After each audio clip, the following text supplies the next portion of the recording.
This video was digitized from several reels of silent 8mm film I received from a U.S. Army specialist by the name of Neal J Williams, and he was with the 19th Quartermaster Company at Qui Nhon, Vietnam. And these reels were labeled February 1966.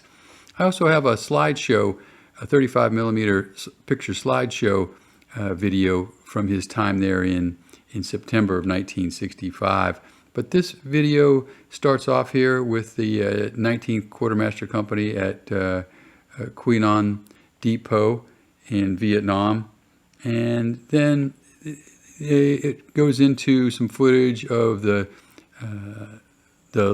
local economy. He goes out into the Ville there, gets some footage. And then at the end, you'll see a plane taking off, and that may be Bien Hoe, Vietnam.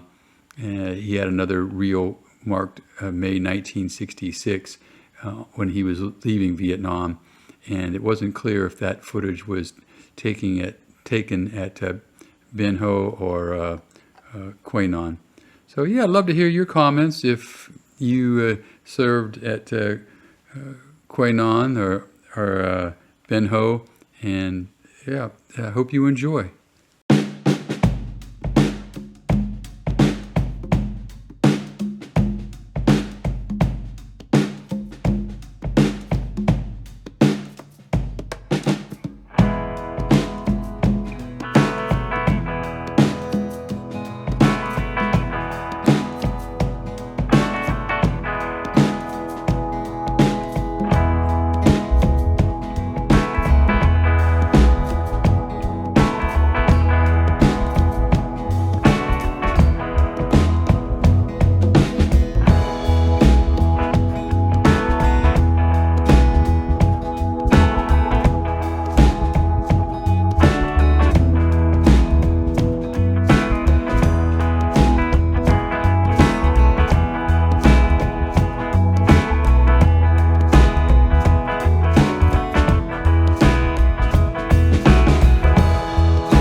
I hope you enjoyed this bit of history. Try to upload military and patriotic videos to my site here, about every other day. And if you're interested in a good read, check out my books at www.edsemler.com.